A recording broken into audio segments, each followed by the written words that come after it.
Halo, saya Christopher Anderson. Saya mahasiswa Universitas Surabaya, Fakultas Ekonomi dan jurusan Akuntansi. Sekarang saya tinggal di daerah Kutisari dan sebentar lagi saya akan menjelaskan bagaimana pelaksanaan protokol COVID-19 di daerah rumah saya. So, check it out. Yang pertama, kita tetap harus menggunakan masker ya jika ingin keluar rumah. Nah, saya akan menunjukkan kondisi sekitar lingkungan rumah saya cukup sepi. Nah, itu ada satu ibu-ibu lewat tetangga. Jadi keadaannya cukup sepi dan juga kondusif ya. Semua mengikuti protokol keamanan dengan baik. Nah, di sini ada foto yang saya ambil di dekat rumah saya. Bisa dilihat keadaannya cukup sepi dan juga di ujung gang situ terdapat pos satpam yang disediakan disinfektan dan juga pengecekan suhu tubuh. Jadi ketika ada warga baru yang datang, pasti akan dicek dulu suhu tubuhnya apakah sudah sesuai dengan standar protokol COVID-19 atau belum. Nah, nggak lupa kita juga harus selalu sedia hand sanitizer. Hand sanitizer bisa beli, kayak gini saya beli, atau juga bisa membuat sendiri, ini contohnya, supaya tangan kita terbebas dari segala kuman penyakit. Nah, selanjutnya teman saya juga akan menjelaskan bagaimana pelaksanaan protokol COVID-19 di rumah mereka masing-masing. So, stay tune.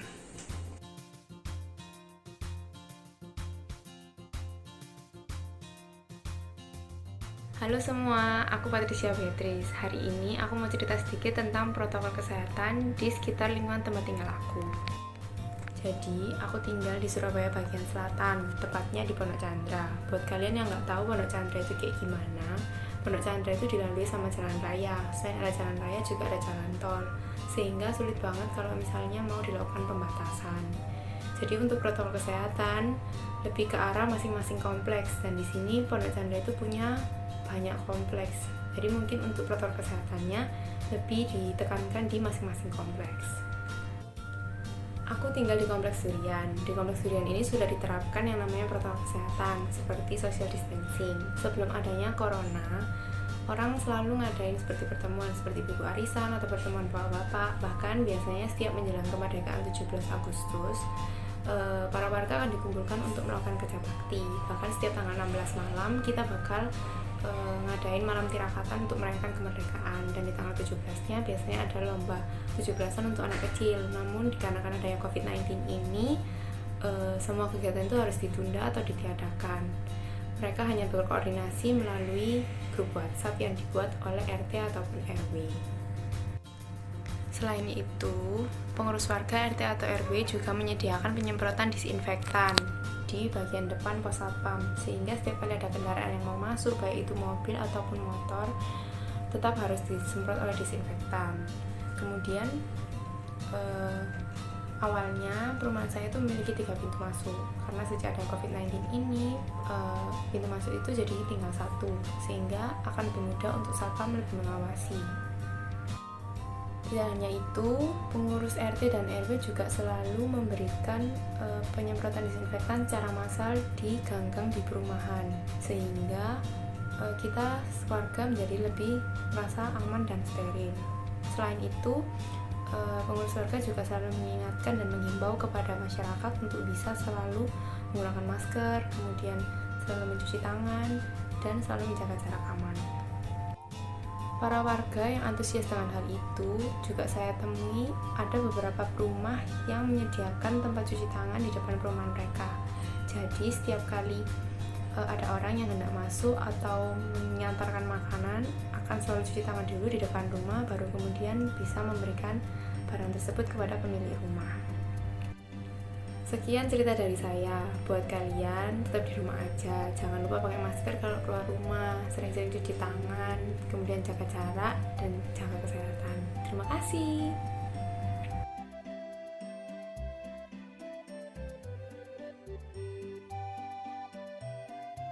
Halo semua, nama saya Jennifer. Saat ini saya tinggal di salah satu perumahan di Surabaya, tepatnya di daerah Rumput. Saat ini jumlah penderita COVID di perumahan saya 0, dan semoga kedepannya nggak bakal nambah. Untuk protokol yang dilakukan oleh pihak perumahan selama COVID ini adalah yang pertama, social distancing. Maksudnya gimana nih? Jadi misalnya kalau sore atau akhir minggu, banyak warga yang bakal berkumpul-kumpul, bisa aja buat ngobrol atau buat mainan aja. Itu bisa di balai RW, juga bisa di taman perumahan. Nah, tapi sejak adanya COVID ini, semua kegiatan itu tiba-tiba hilang semua. Memang sih disayangkan, tapi kalau buat kesehatan dan juga keamanan dari masing-masing warga, kenapa enggak? Nah, selain itu, pihak perumahan juga menghimbau warga untuk selalu menggunakan masker dan lebih baik lagi kalau bisa pakai face shield saat beraktivitas di luar rumah masing-masing. Tujuannya untuk bisa meningkatkan keamanan dari warga perumahan sendiri.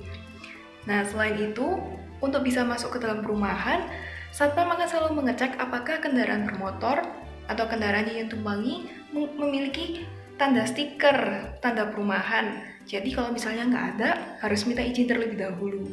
Dan kalau perlu, pihak Satpam akan menghubungi pihak terkait apakah benar kalau ada keperluan.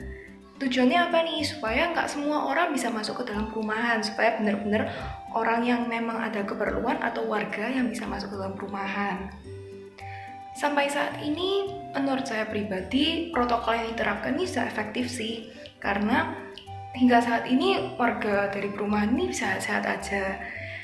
Dan menurut saya, semoga ke depannya protokolnya akan selalu ditaati supaya warga perumahan ini bisa akan selalu sehat selalu. Terima kasih. Nah, habis dengerin cerita teman-teman tentang protokol kesehatan di rumah mereka, setelah ini kami akan mewawancarai salah satu warga untuk menanyakan bagaimana sih pendapat mereka tentang COVID-19. Ya. Selamat siang, Pak. Selamat siang. Boleh memperkenalkan diri terlebih dahulu? Ya, nama saya Rika Jasmoro. Saya salah satu warga yang tinggal di daerah Gayo. Ucapkan terima kasih untuk waktu yang telah diluangkan untuk bisa saya wawancarai. Ya. Kan kita tinggal di daerah Gansari nih, Pak. Ya. Boleh nggak Bapaknya menjelaskan secara singkat kalau misalnya ada COVID di wilayah kita ini penanganannya apa ya, Pak? Sejauh yang Bapak tahu. Sejauh yang saya ketahui, kalau ada kasus COVID-19 di sekitar wilayah Gayongsari, masyarakat atau keluarga yang terdampak COVID-19 akan karantina secara mandiri. Lalu untuk bahan makanan juga disuplai tetangga sekitar kanan kiri, dan juga pengamanan dari security wilayah itu juga cukup bagus saya rasa, karena setiap warga yang mau masuk dicek suhu tubuh, terus bukan sembarang orang yang bisa masuk wilayah lingkungan tempat tinggal saya. Juga ada penyemprotan disinfektan untuk mencegah penyebaran COVID-19 seperti itu. Oke. Oh iya, satu lagi, selalu dipastikan untuk warga yang baik warga lingkungan itu sendiri maupun yang dari luar itu selalu mengenakan masker. Seperti itu. Oke. Sebenarnya pertanyaannya itu sudah terjawab juga ya, apakah ada protokol kesehatan yang diterapkan? Ya, jelas. Ada ya, tadi sudah Bapak jelaskan. Dan tadi kan sudah Bapak jelaskan sedikit, tapi bisa nggak dijelaskan lebih detail lagi protokol yang dijalankan? Kalau tadi kan untuk yang terserang COVID, yang terjangkit COVID aja, tapi kalau misalnya yang protokol untuk umum, secara umum kesehatan yang mengikuti standar pada masa pandemi saat ini, kira-kira apa aja ya? Kalau Selain tadi masker ya? Standarnya itu ya, yang jelas jaga jarak satu sama lain. Terus ya tadi kalau keamanannya supaya lingkungan ini tidak terpapar lebih banyak lagi, yaitu pembatasan orang lain atau orang-orang lingkungan luar untuk masuk ke wilayah Gayongsari itu tadi. Jadi bukan sembarang orang bisa masuk, bisa dijaga. Terus menggunakan masker yang paling penting itu. Lalu di setiap pos penjagaan selalu diwajibkan untuk mencuci tangan, dan ada penyemprotan disinfektan dan pengecekan suhu tubuh. Itu saya rasa cukup bagus diterapkan untuk menghindari atau memperkecil penyebaran COVID-19. Oke, ini yang terakhir ya Pak. Ya. Menurut pantauan Bapak nih sebagai warga Gansari ini, kalau Bapak sewaktu lewat atau Bapak melihat lingkungan sekitar, kira-kira protokol yang ada ini sudah ditaati nggak oleh warga? Maksudnya sudah warga ini mampu nggak mentaati protokol-protokol yang dijalankan? Kalau secara keseluruhan sebetulnya sudah cukup baik diterapkan oleh warga sekitar, tapi masih belum semua menerapkan ya. Kalau saya perhatikan ada beberapa orang, 1-2 segelintir orang yang masih lalai dalam memakai masker atau mau mengikuti anjuran yang sudah diterapkan. Padahal ya itu kepentingan mereka sendiri supaya tidak terpapar sakit virus itu ya, virus COVID-19. Tapi ya itu tadi, orang masih banyak yang tidak setuju dengan hal itu.